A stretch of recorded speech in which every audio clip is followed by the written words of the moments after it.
Hello, Yes, sir. I'm audible. Yes, sir.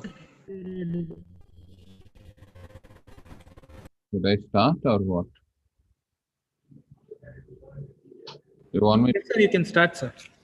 Should I put on the videos on, or do you want me to put it on? Leave it.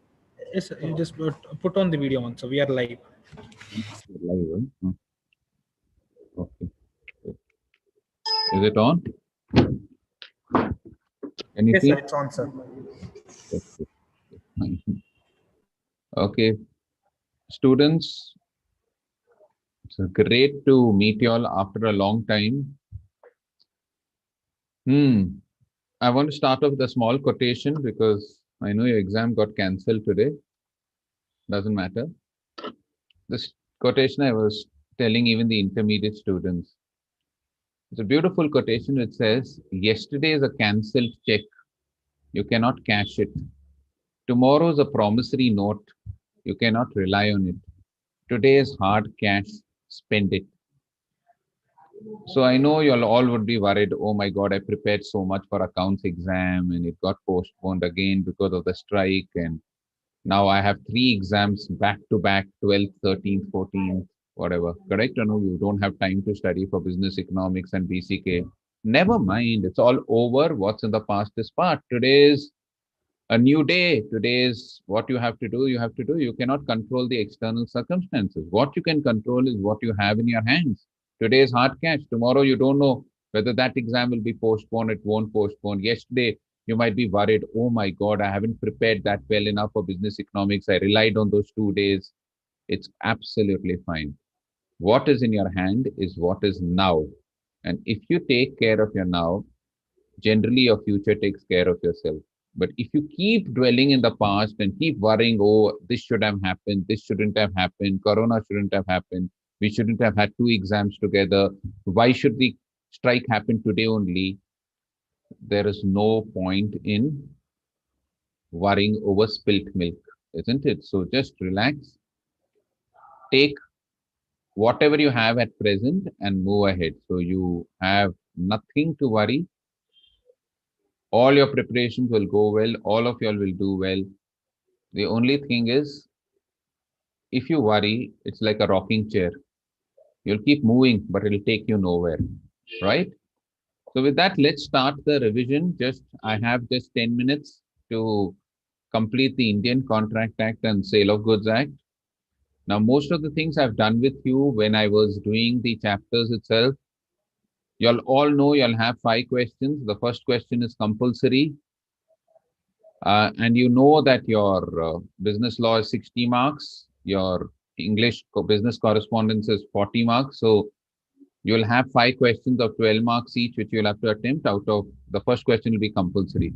The compulsory question generally has the Indian Contract Act. It may have the Sale of Goods Act and also the Companies Act. So these three acts are the acts which are generally repeated in the in the first question. So concentrate on the Indian Contract Act, Sale of Goods and Companies Act because those are important. Sometimes they may give you a Partnership Act in the compulsory question, but most of the time it's these three acts which come for 12 marks. Question 2 to 6, 2, 3, 4, 5, 6, out of which you have to answer, I think so, only 4, right? In that, I think so, only one question comes for 5 marks for limited liability partnership, which I've seen. The remaining come from the other chapters. So if you're trying to attempt LLP, concentrate on those 5 marks and those questions come firstly. But remember, the Indian Contract Act and the Sale of Goods Act, which I handle, covers quite a bit of it. So the calculations which I have done for the last 3 or 4 years papers, between 36 and 40 marks every year, around 40 marks every year from these two acts, if you have also seen. And we also discussed the previous year's papers, right? We went and we did an analysis. Now, before I go on to discuss each unit separately, uh, remember for your case laws, I've already told you, please follow the format. What's the format? When you get a case law and you're attempting a case law, you have to follow the format FPAC, facts of the case, provisions of the act, analysis, and conclusion. So what are the facts of the case? You rewrite the case in just 2 lines provisions of the act, you mention the sections if possible, or you mention a case law which is resembling the main case law. So if they've given you that a wife and a husband went to Sri Lanka, and then the wife went back, and the husband wrote that he'll pay her 20 pounds. You'll say this is similar to Balfour versus Balfour. Or you'll say this is similar to Moiri Bibi versus Dharmodas Ghosh. So when you mention the case law, which I've mentioned with you in the provisions, and if you mention the section, the chances of you getting more marks increase. Then you give the analysis of the case and then the conclusion. Okay, I've already told you this. Now, Indian Contract Act and Sale of Goods Act, let's go through the units one by one very, very quickly. I'll just give you three lines on each of the units where which topics I think are important in those, and then we'll move on. Chetan, you have the units. Just read out the units. The first one is? Yes, sir. Nature of contracts. Okay, so the nature of contract, the two things which are very, very important are the essentials of a valid contract. Remember the essentials of a valid contract? One, which are not mentioned under Section 10 of the Indian Contract Act, that is two parties, intention to create legal relationship, and the ones which are mentioned under Section 10 of the Indian Contract Act, offer and acceptance. So if they ask you, don't write only one, write both. And the second thing which is important in this chapter is your types of contracts, expressed, implied, and you might get a case law on that, right? And you also have offer and acceptance. Now, for all parts of the Contract Act which are mentioned under Section 10, offer, acceptance, consideration, capacity to contract, free consent, the essentials of a valid offer, important. Essentials of valid acceptance, important. Essentials of valid consideration, important. So go through the case laws. I've mentioned over here, the important case laws over here are Balfour versus Balfour, Dalai Haldar versus Sheikh Mohammed. I've done in offer several case laws, Lalman Shukla versus Gauri Dutt. All these case laws are extremely important. I had asked you also to prepare a separate notebook where you mention the sections as well as you mention the case laws. I hope somebody has done it. If anybody has done it, please circulate it among your friends. If the people haven't done it, it doesn't matter. Correct or no? You don't lose when you share your knowledge. In fact, you gain much, much more. Okay, so if anybody's done it, I think so, Prajwal or Bushra, if anybody of you all have done it, please circulate it among your friends. Okay, the second thing is consideration, right? Unit 2. Yes, sir. Yes, sir. Consideration, the two things which you have to be very careful in this chapter is no consideration, no contract, which they keep asking. Remember natural love and affection, all those agency, charity, go through the cases. And the second one is stranger to the consideration and stranger to the contract. Remember Chennaiya versus Ramaya and all those cases, Faja Ahmed versus Hussain Begum, which I went all the points relating to stranger to consideration as well as no consideration, no contract. So these two are the important topics which you'll have to concentrate on this.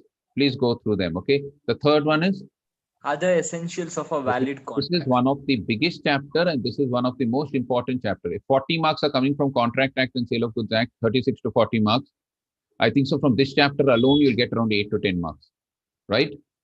If we've done the analysis of the paper. And you'll understand that in this chapter, you have to study free consent, all the 5 elements, coercion, undue influence, mistake, misrepresentation, as well as your fraud. 16, 17, 18, 19, and then 20, 21, and 22. So all the 16, 17, 15, 16, 17, 18, and then 19 is nothing, but 20, 21, 22 is mistake. So you'll have to study all those sections, right from 15 to 22 for this chap. And we have done cases on coercion. We have done cases on undue influence. Please go through it. After that, we also did capacity to contract. Moiri Bibi, the minor.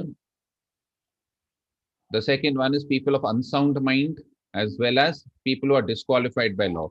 Then legality of object, if they are illegal, immoral, opposed to public policy. And we've also, the important topic here is agreements opposed to public policy. Please go through that and go through the cases for that and go through the sections also for that and agreements which are explicitly declared void. This is a very, very important chapter. Please go through this in detail. Okay, go to the next point. Next unit. Performance of a contract, sir. Okay, performance of a contract. Remember, I told you 2 types of performance, actual performance, attempted performance. right? So you'll have to load who can perform a contract. Those two topics are very important, and essentials of a valid tender.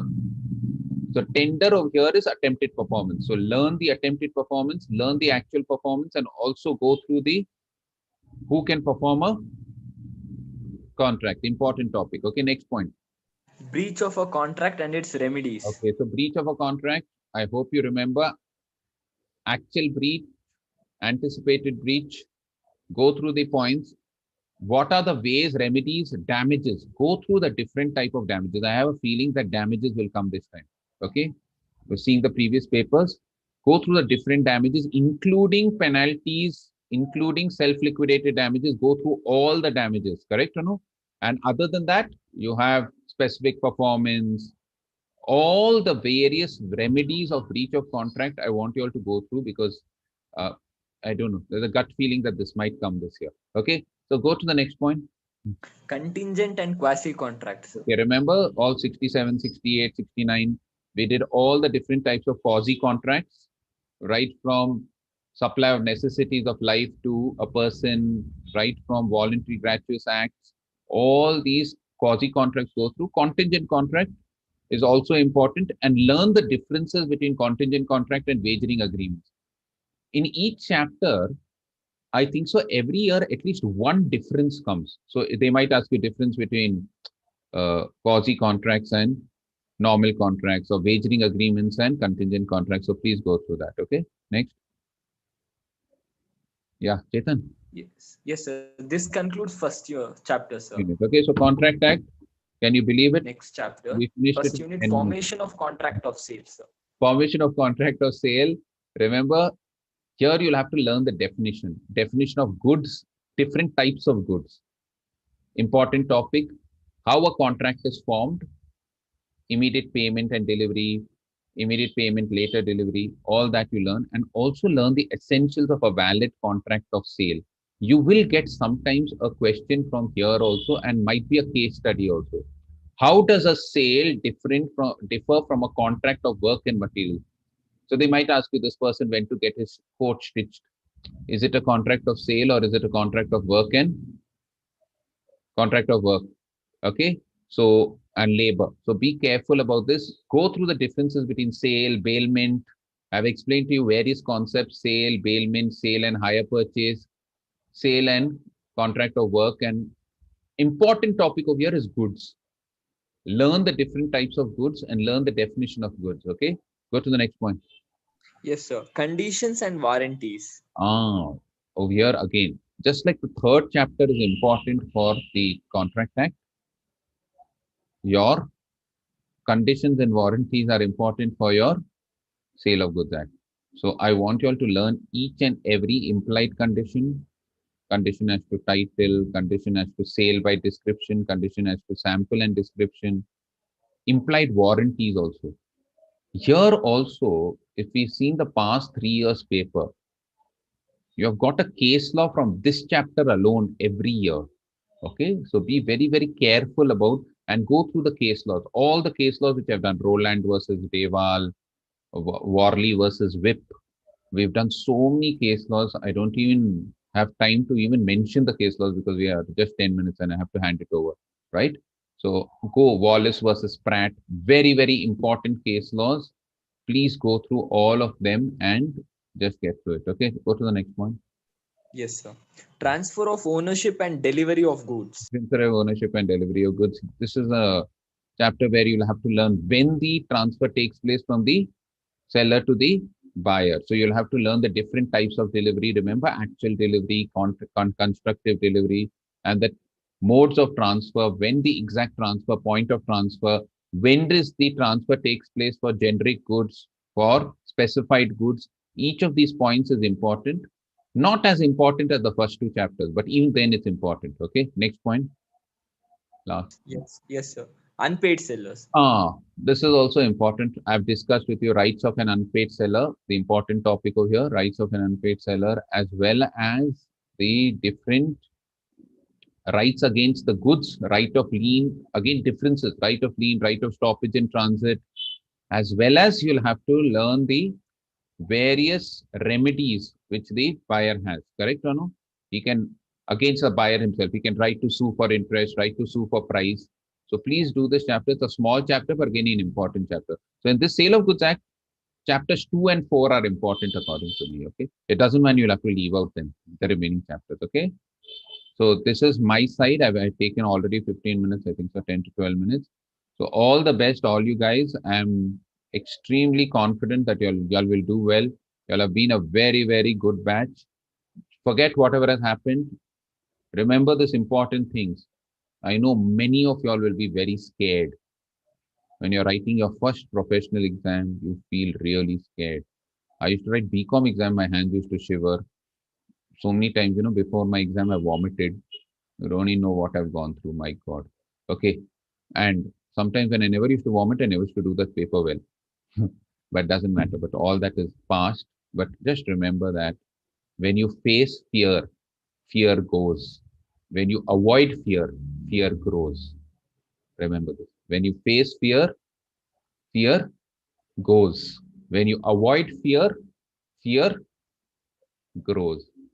So the only way in which you can tackle your fear is take it on. You'll get those feelings. Let your legs shake. When I started speaking in public, my legs used to shake. So I used to stand behind the podium. My hands used to shake. So I used to hold my hands together.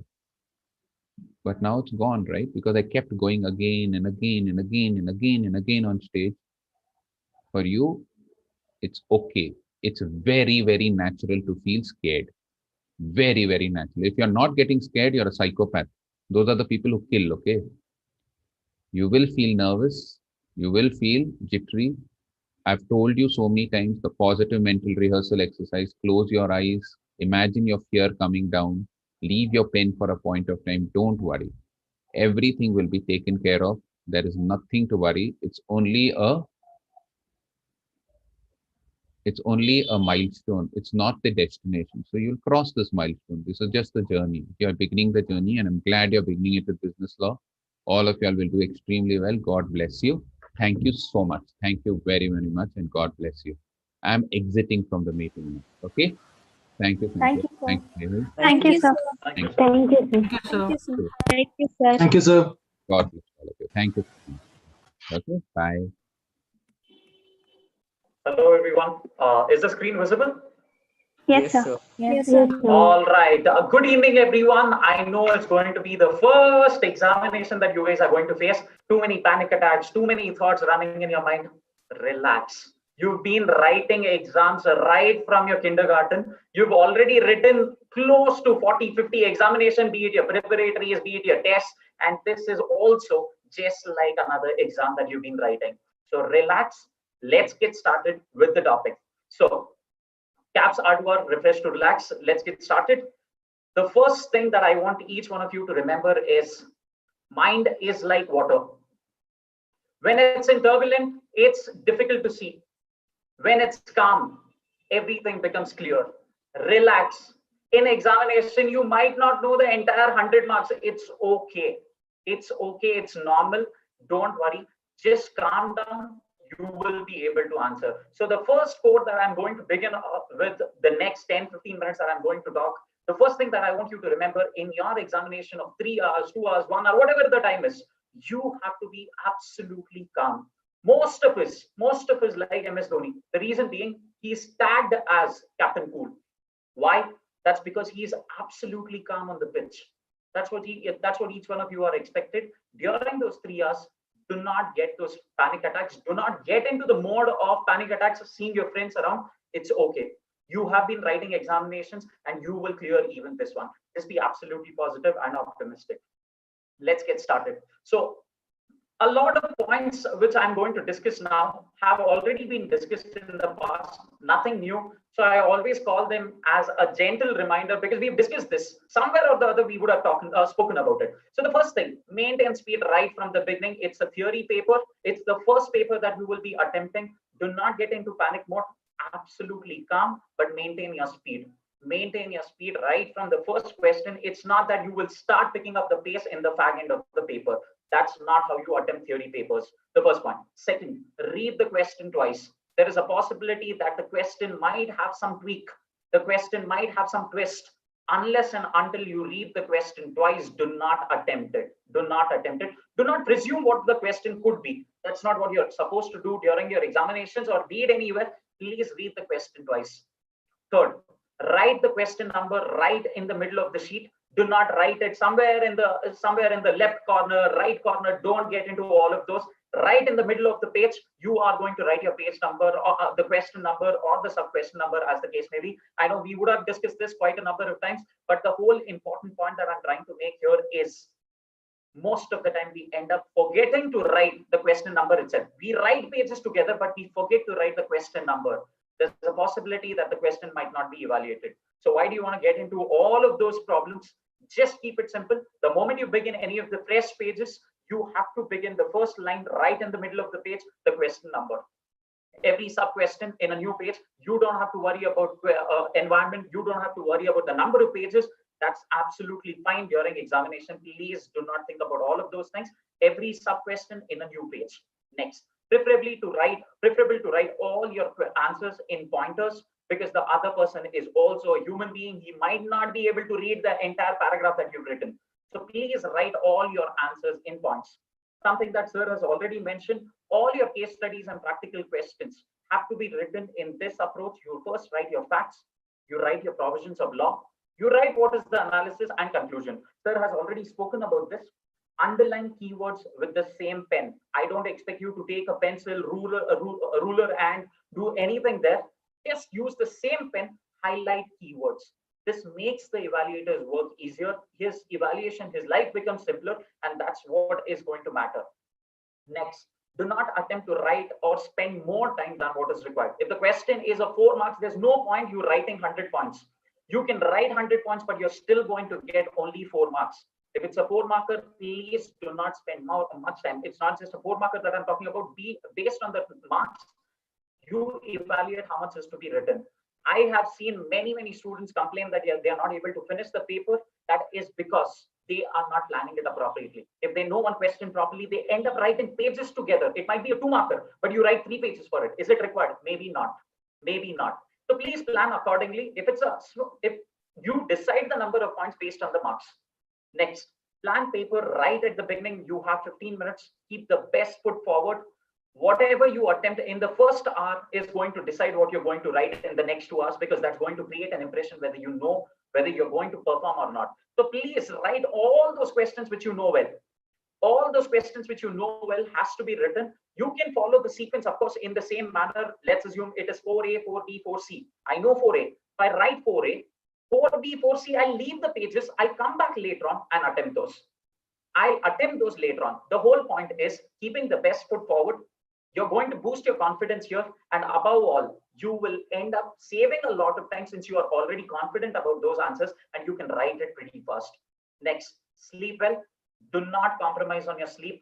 One day before examination, I have quite a lot of my friends and a couple of my students as well who end up just sitting the whole night reading 10 pages extra, 100 pages extra. It is not going to fetch anything extra. It might not be that useful. You're going to compromise a lot in your examination there. So please sleep appropriate. At least you decide whatever is the requisite amount and please plan accordingly. Sections, write section numbers only if you're sure. In case if you're not sure about the section, write the act name. Let's assume if it is company, the definition of company. I don't know what is the section. Assume. I don't know what is the section number. So what I do, as per Companies Act 2013. Let's assume I don't know the act as well. Write as per the provision of law. That's absolutely fine. But do not write wrong sections. Do not write wrong section. That might be the first easiest way for the evaluator to scratch your answer. It makes his life easier. Do not fall into this problem again.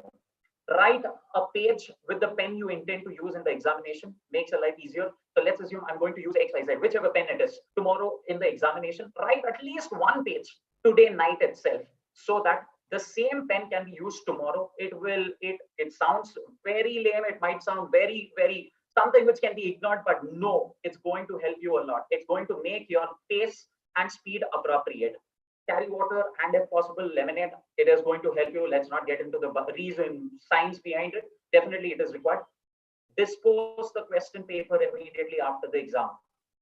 I insist each one of you to do whatever possible with the question paper, write in the examination hall and come out. Don't carry the question paper home.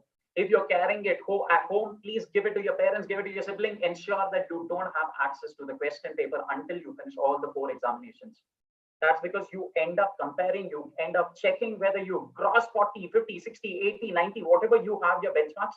That is going to again have an impact on your next examination. I insist the easiest way is tear the paper immediately. Jai Mata Di, come out of the examination hall. I know most of my friends, Goddess Saraswati might feel bad. No, she will not. She will not. Relax. Please ensure you discard the paper wherever, however possible. Ensure you don't have access to the examination, to the question paper, because that's again going to have an impact on your next paper. So at least ensure all of these basic points are kept in mind. These are nothing high funda. We have been discussing all of these. One last point which I want to make before I get into the technical part. Always, whenever you're running short of confidence, whenever you don't remember any of the answers, it's okay. Relax. Just keep telling yourself, I will not be stopped because of this. I will not be stopped from clearing this examination because of this one small answer which I'm not able to recollect. I don't know one of the sections of Companies Act. That is okay. That is okay. That is not going to be the determinant for you to clear CA foundation. It's okay. Just keep telling yourself always, whenever you're bogged down, I will not be stopped. Relax. Relax is what I can say. Let's get started with the technicals. Can I start? Yes. Am I audible? Yes, sir. Yes, sir. Yes, sir. All right. So let's quickly spend 10 minutes. I know we are going to cover almost 25 to 30 hours that we've discussed earlier in next 10 minutes. Don't worry. I am very much confident that you will be able to recollect each and every point that I'm going to discuss now. So it's going to be a good revision. Let's get started. So the first topic is Companies Act 2013. Important point, Section 4. The Act has 470 sections and 7 schedules. Section 2, Clause 20 defines company. Company means a company incorporated under this Act or under any previous law. Very important, under any previous company law, because 1956 also existed. Applicability of Companies Act, it applies to all the companies under this Act or the previous Act. It applies to your banks, it applies to banking companies, it applies to your insurance companies, it applies to your electricity supply companies. Please note, in case if there is anything inconsistent with their respective acts, then you have to follow those acts and not Companies Act in case if there is any conflict. Next, what are the characteristics of company? We have discussed this. Very important point. You have to remember perpetual succession can come as a question. Example, there are 4 directors in a company, all the 4 die. What is going to happen to the company? Will the company come to a closure? Will the company be closed? The answer is no. The company has a perpetual succession. Men may come, men may go, but the company will go on forever. This is perpetual succession. Very important. Next, doctrine of lifting off or piercing the corporate veil. One of the important concepts or principles or doctrines, I can say, wherein in case if the company, the separate personality of the company is being used for carrying out any of the illegal activities or something which is not legitimate, then in that case, the courts can pierce the corporate shell of the company, can lift the corporate veil. That's the doctrine of lifting corporate veil. Next, meaning of unlimited companies, a company in which the liability of the members is not going to be limited is called as unlimited companies. The next important point that you will have to focus is one-person company. Section 2, Clause 62 talks about one-person company. One-person company means a company in which there is only one person. The name of the company itself is saying it's only a company in which there is only one person as a member. Very important. Whatever is applicable to a private company applies even to an OBC unless otherwise provided. So whatever provisions of law are applicable to a private company, the same thing says that it is not applicable to a one-person company. Don't break your head. Now, coming on to the specific provisions applicable to one-person company, there shall be only one member. Please note, I have highlighted a few words there. Only one member, minimum one director. You must have one nominee in the company. Who can be a nominee and who can be the member? Very important. Natural person, Indian citizen, and resident in India. There is an amendment in this. Please note, there is a small amendment here. Earlier, it was financial year. Now the law says calendar year. Earlier, it was financial year. Now it is calendar year. So next, can I convert the company can I convert one-person company into other companies? The answer is yes. The answer can be yes with a no or a no with a yes, or in simple terms, it cannot be voluntarily converted unless 2 years have expired. Very important, unless 2 years have expired from the date of incorporation, except in a case where the paid up capital is beyond 50 lakhs or its average annual turnover is beyond 2 crores. Next, private company, again, section 2 clause 68 talks about the definition. What you have to remember is there is a limit on 200. Who all can be calculated, who all can be considered for the purpose of this 200. Joint shareholders will be considered as a single member. The ex and the present employees who have received the shares of this private company because of their employment will not be calculated, will not be considered for this limit of 200. Small company definition is coming from section 2 clause 85. Important, both the conditions, it's a cumulative conditions, both have to be satisfied. The first one is paid up share capital does not exceed 50 lakhs and turnover does not exceed 2 crore. Only then it will be called as a small company. What cannot be a small company? A public company, holding a subsidiary company, a section 8 company under any other special act. Holding company and subsidiary company, again, there's a small amendment which I want you to focus. Earlier, it was 1/2 of the total share capital. Now it is 1/2 of the total voting power. A small change, a small amendment. Earlier it was 1/2 of the total share capital, and now it is 1/2 of the total voting power. So what is a holding and subsidiary company? A subsidiary company, as defined in section 2 clause 87, means a company wherein another company is controlling the composition of board of directors or controls the total voting power. But how much? 1/2 of the total voting power. So more than 1/2 of the total voting power is controlled, then such companies will be called as a holding and subsidiary company. Associate company, so it is one leg of extension, I can say, wherein in case if the company is having 20%, at least 20% of the total voting power, but less than 50%, such companies will be called as associate company. Where is it coming from? It's coming from section 2 plus 6. Government company, please note there's a very important point which you have to remember. In case of holding subsidiary, it is more than 1/2, that is more than 50%. But when it comes to government company, it is at least 51%. It is at least 51%. We have discussed this during the sessions as well. Foreign company, coming from section 2 clause 42, has a place of business in India, which is incorporated outside India and conducts a business in India. Section 8 company, again, not for profit organization. Preferential share capital, you have to remember that there is a preferential right in case of your payment of dividend and repayment of capital. Three important doctrines: doctrine of ultra vires, doctrine of constructive notice, and doctrine of indoor management. What is ultra vires? You cannot go beyond your BAP. Who's the BAP? Your act and your MOA. Your act and your MOA. Act means your company's act, and you cannot go beyond the memorandum of association. In case if you're going beyond these, then it will be considered as an ultra vires activity, which is going to be a void ab initio. Next, constructive notice. Whenever any company, any person is dealing with a company has already given a notice, a public notice of its MOA and AOA. So whoever is entering into a transaction with a company, you must first read the MOA and AOA. What is MOA, AOA? Memorandum of Association and Articles of Association before entering into the transaction. Doctrine of indoor management or Turpin's rule: a person, an outsider, need not know the internal proceedings. He must know the MOA and AOA, but he need not know what are the small policies and principles that a company is following, because he's an outsider, he might not have an access.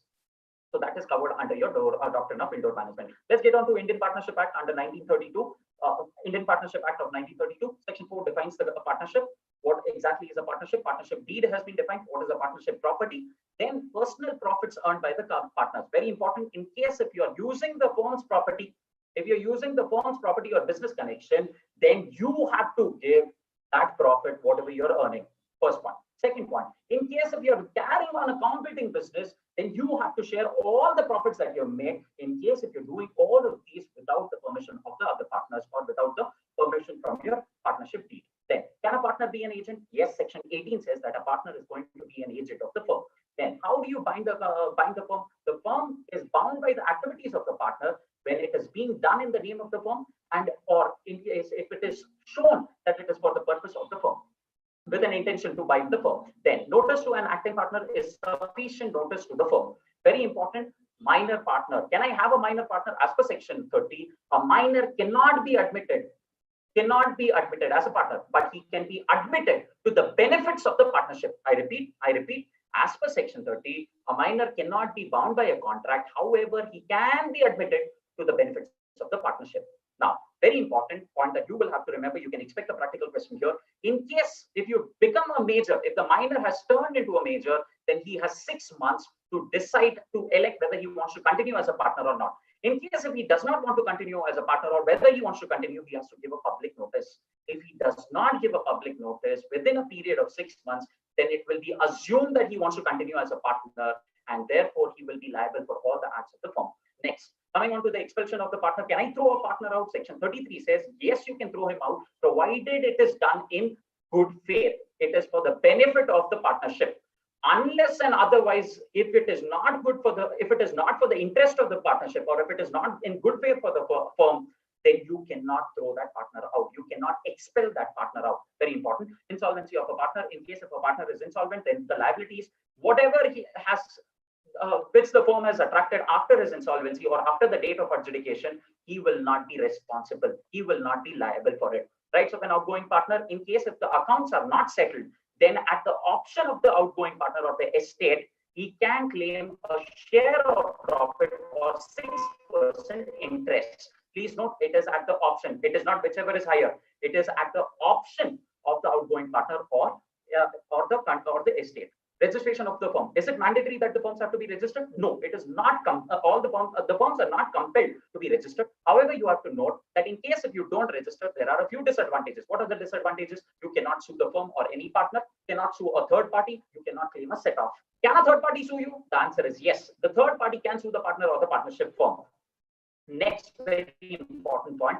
In case of debts, if a partner has his property, should that property first be used for repaying the firm's debts or for his personal debts? Law says, as per section 49, the property of the firm will first be used for the debts of the firm, and whatever is left over can be used by the partners after the circulation in whatever the ratio is.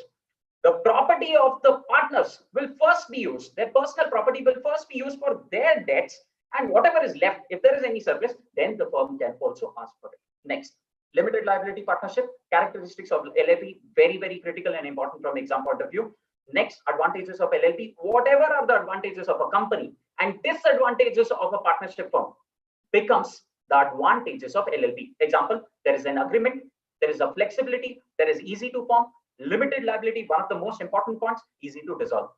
Extent and liability, the liability of the partner is only to the extent of the liability of the partner is limited. Every partner is an agent of the firm and not the agent of the other partners. Very important. Can there be unlimited liability? The answer is yes, there can be unlimited liability in case of frauds. If there is a fraud, if the partner or the LLP is carrying on any activity which is fraudulent and the person is having a knowledge, the partner is having knowledge of it, then the liability is going to be unlimited. Whistleblowing, in case if there is anything going wrong, then the partner or the employee of the LLP can raise their hands up, can tell there is something going wrong in the firm, and he will be given, or the courts can reduce or waive any of the penalties which will be which might be levied on him. Important from exam point of view, again, difference between LLP and partnership firm, difference between LLP and companies. Very important. You will have to focus on this. With this, I wrap up. Please take care of your health. Next 10 days, 12 days, avoid as much as possible eating junk and all the other things that you are aware of. I don't have to highlight those. Please note, come what may, you are going to clear. Just have confidence in yourself. Be optimistic. And 1 or 2 hours before examination, please do not touch your books. Do not touch your books 1 or 2 hours before examination, because that's going to create a lot of heat in your body and you will not be able to perform. With this, I sign off. Thank you so much, everyone. Have a great time ahead and all the very best. Thank you, guys. Thank you, sir. Thank you, sir. Thank you, sir. Thank you, sir. Thank you, sir.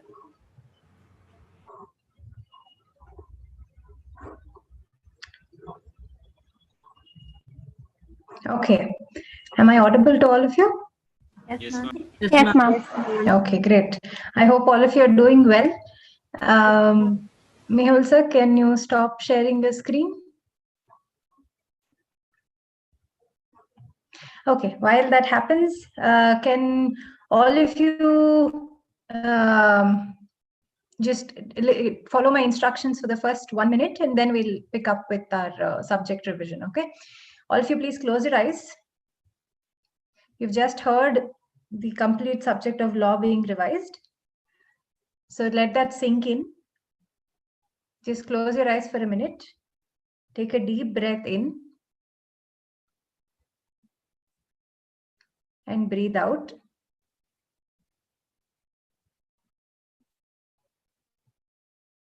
So let all the law sink in, and then we'll get started with the business correspondence and reporting. Okay, so let's start.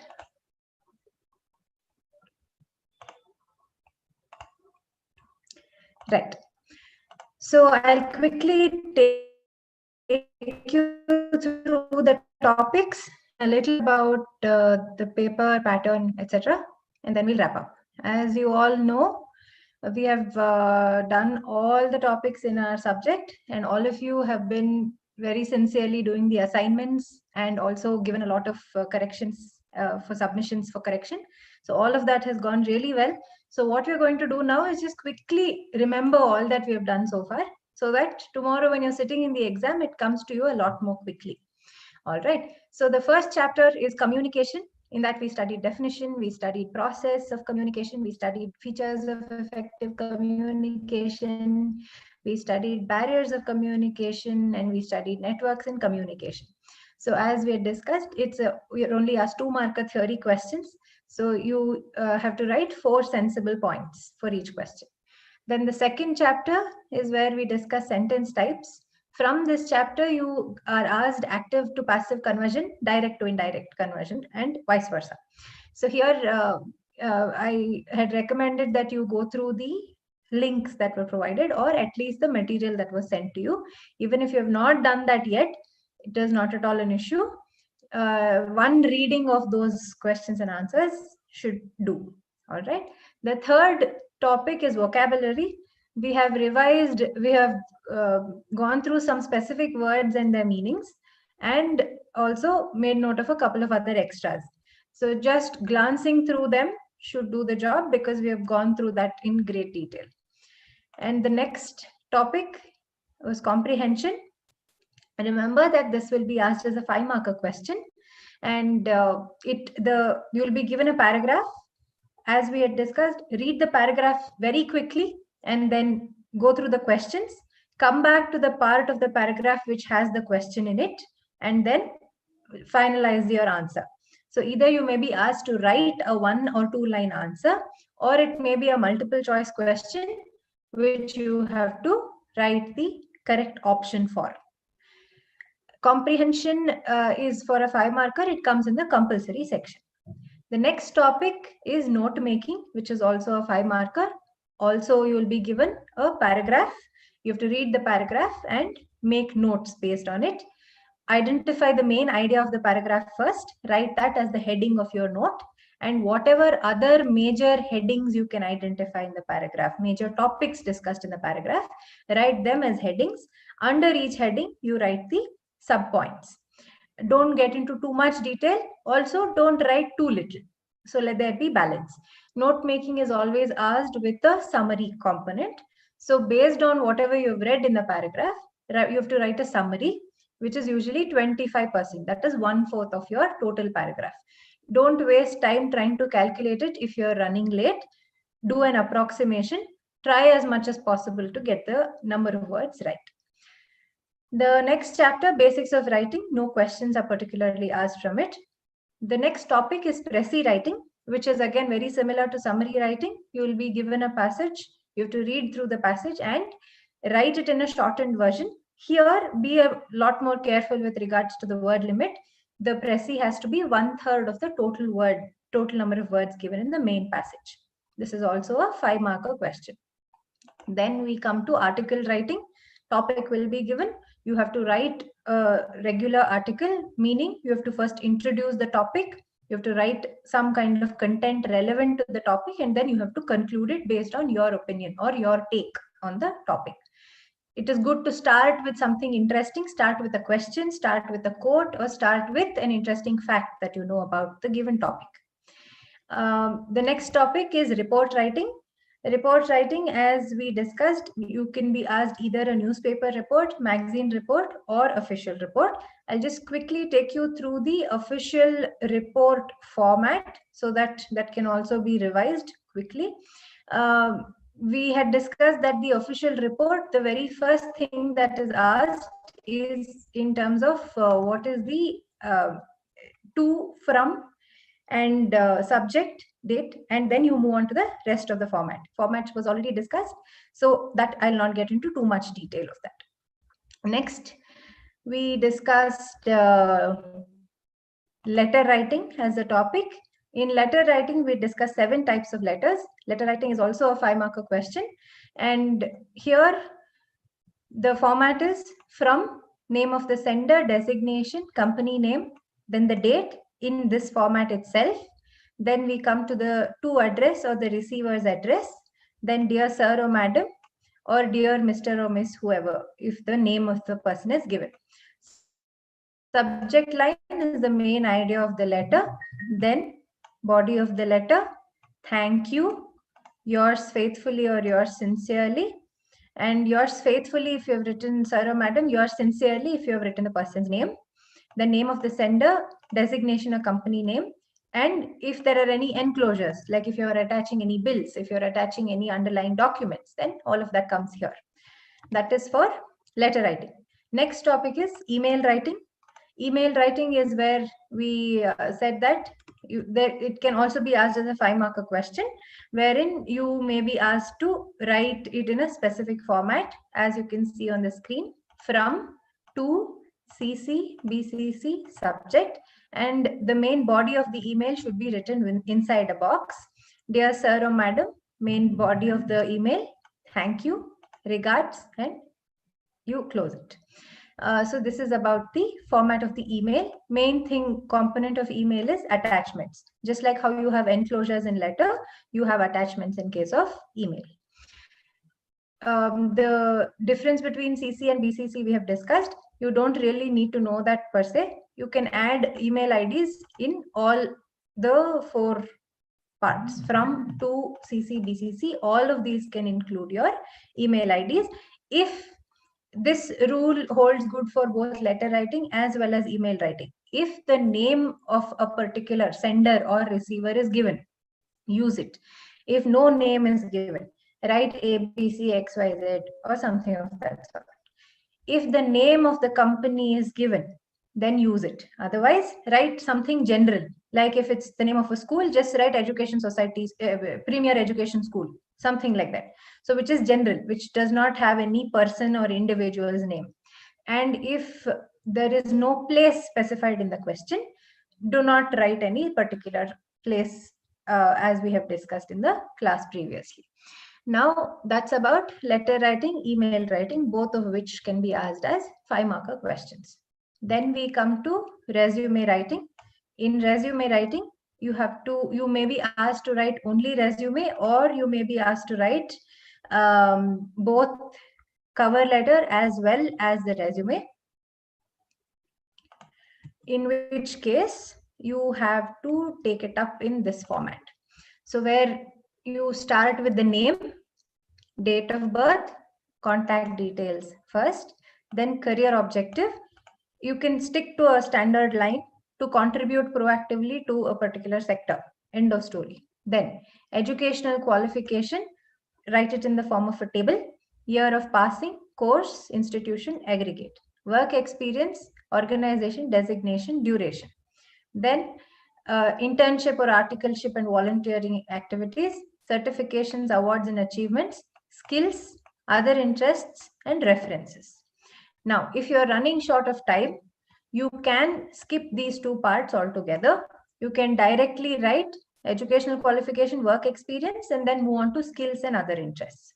All right, you can skip these 2 parts altogether. You will not lose any marks. If you have time, then these might add value to your answer.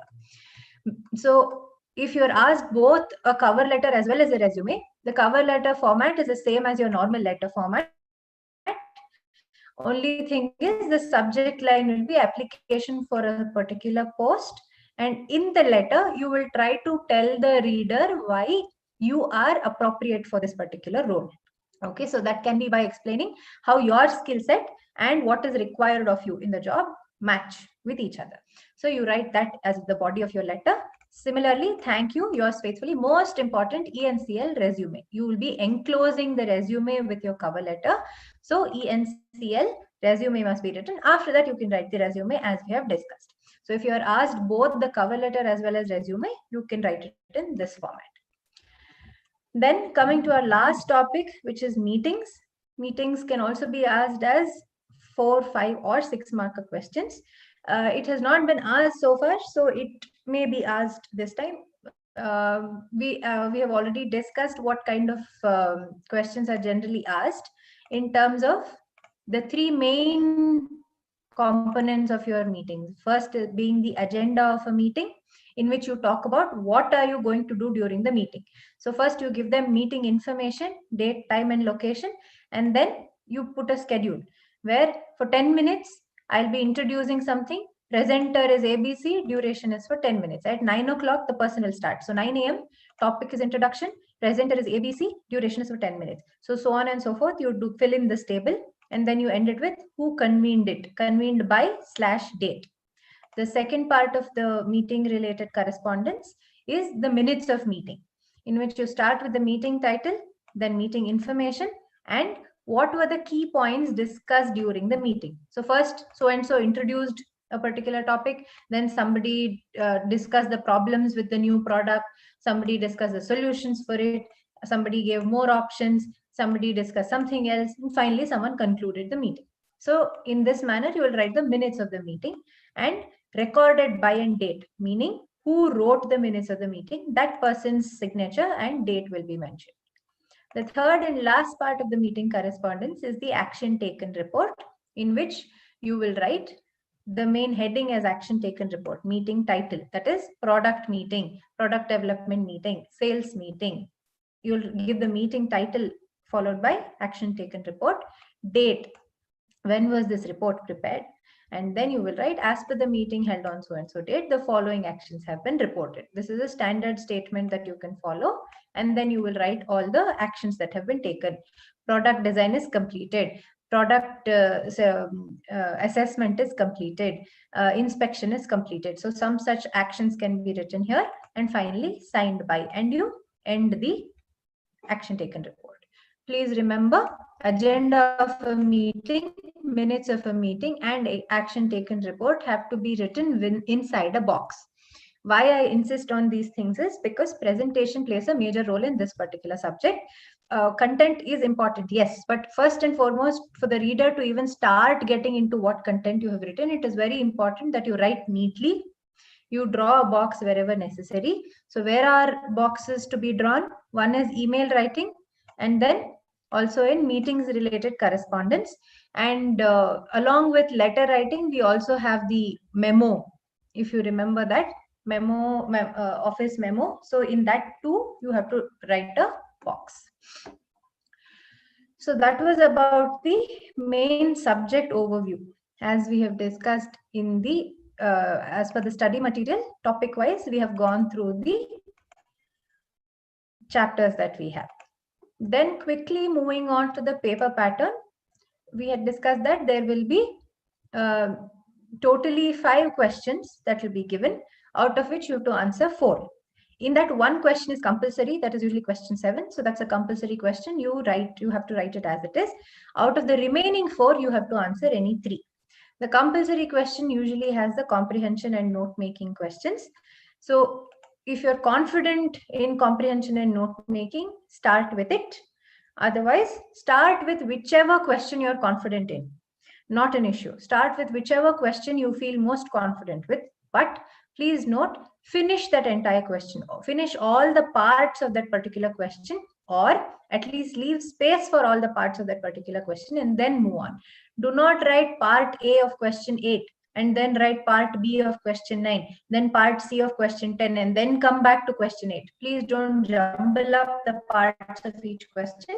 If you're starting a question, finish that completely and only then move on to the next part, or at least leave place for it and then move on to the next part. So coming to the time allotment, I will not, so yeah, let us directly move on to topic wise time allotment. So comprehension, it is ideal 10 to 12 minutes. Note making, 10 to 12 minutes. Communication theory questions per question. You may be given 4 to 5 communication chapter theory questions. Answer, you have to take 2 to 3 minutes to answer them. All the practical questions which carry 5 marks, meaning it can be letter writing, article writing, report writing, pressy writing, email writing, meetings, any of these which carry 5 marks have to be finished within 7 to 8 minutes, and objective type questions maximum 1 minute. So this is the ideal time. Don't worry too much about these. All right, don't worry too much with regards to time for these three, but pay attention to the time when you're writing comprehension and note making, because this is where you're most likely to exceed the time. So as soon as you start with the comprehension, make sure that you see your watch, at what time did you start, and make sure that you finish it or wrap it up at any cost by the end of 10 minutes or 12 minutes. Do not go beyond that. You will unnecessarily waste too much time and not have the option of finishing the rest of the topics. Okay, so coming to the last part, some general do's and don'ts with regards to business correspondence. Very, very important, write neatly. Please write the paper neatly. Some of you may have good handwriting, great. Some of you may not have the best handwriting, but that should not stop you from leaving a line wherever required, underlining the word wherever necessary, and leaving space between answers, drawing a neat box. So the handwriting need not be perfect and cursive, but the presentation should be neat. Start every practical answer on a new page. When I say practical answer, I mean if you're starting a letter, please start the letter on a new page. Just because you have half the page left on the previous sheet, don't start right somewhere from there in between. It is not good for presentation. Please start from a fresh page, especially letter and official report, email, meetings, all of these, please, memo, all of these, please make sure that you start from a fresh page. Draw boxes and lines wherever necessary. Do not strike out and rewrite. Sometimes you may start and then change your mind and then strike it out. That's still okay, but don't rewrite on that. Please don't do that. At least if you're striking out, neatly draw one line against the section that you want to cut out, and then start afresh below. Underline keywords wherever necessary, especially in communication related answers, and then go through the formats once. Even if you have not done anything else, make sure that you've gone through all the formats once. Just glance them once. That's all. Do not jumble questions, as I said before. Think before you start writing. Very important. It's okay. You may feel, oh, as soon as I'm in a hurry, so I have to finish the paper. No. Spare 30 seconds to think about what you're going to write. It will help you save 2 minutes in total. Because if you start writing something random as soon as you read the question, you may not have the flow right. So you will end up consuming more time than required. So instead, spare the first 20 to 30 seconds to gather your thoughts. That way you can actually finish the answer much sooner. So that's about the general, that's about my subject. Is a complete revision of the topics as well as the paper pattern discussion and the timing. So as Mehul sir and Rashdeep sir have already told, I leave you with just 2 things to add. One being, what you may think that I'll forget this tomorrow or I will not remember this tomorrow. But scientifically proven fact is, once you have read something, once you have seen something, once you have heard something, it is stored in your brain. 100% sure it is there in your brain. Only thing is, it needs to be retrieved. How and when can this retrieval happen? Only if you're calm. So as Mehul sir and Rashdeep sir told, please remain calm when you're writing the exam. All of the effort that you've put so far, those 3 hours tomorrow will pay off only if you're going to be calm for those 3 hours tomorrow. So how are you going to be calm? Only if you know that whatever is your only focus should be on the 3 hours of what you're going to write, what you're going to do, not about what is going to happen after the 3 hours or what happened before the 3 hours. So from the moment you start writing the exam till the moment you finish the exam, your only and only focus should be your exam, and nothing in terms of what you read, what you didn't read, what you could have read, none of that. Or not even the part of after the exam wherein you start thinking, what if this happens, what if that happens, what will they say, what will she say? No, none of that. 3 hours, it's completely your time, and nothing and no one can stop you from writing what you're supposed to write. So please make sure that you give your 500,000 infinite % during those 3 hours, if not anywhere else. So I hope all of you give your sincere effort, and I hope all of you come out of the exam with no regrets in terms of your effort during the exam at least. So all the very, very best. You've all been very sincere during the classes and attended the classes properly, put in the right amount of effort. So all of that will definitely pay off. All the very best. God bless. Thank you. Thank you, ma'am. Thank you, ma'am. Thank you, ma'am. Thank you, ma'am. So any Sorry doubts? to intervene, guys. Just one point. Sorry to intervene. Just one point. One small correction with respect to one-person company. The amendment is from calendar year to financial year. Just one small correction. We were referring to calendar year. It has to be the financial year. That's it. Thank you, guys. Just one thing to add, if any of you have any doubts specifically for my subject, please mail it to me. I'll reply. I will not be discussing any subject specific doubts during this session. All right, so any doubts, please write to me. Email ID is known to all of you. Either way, I'll also put it in the chat box once again. So you can write to me if you have any doubts. We can answer, we can take it up there, not during the session. So thank you all the very best. Thank you, mom. Thank you, ma'am. Thank you, ma'am. Thank you, ma'am.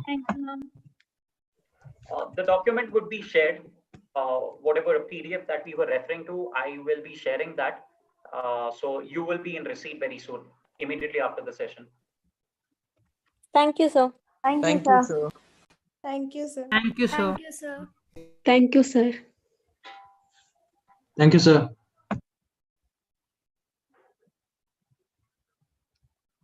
So Mehul sir, we can wrap up. Okay, great. Okay, guys, thank you. All the very best.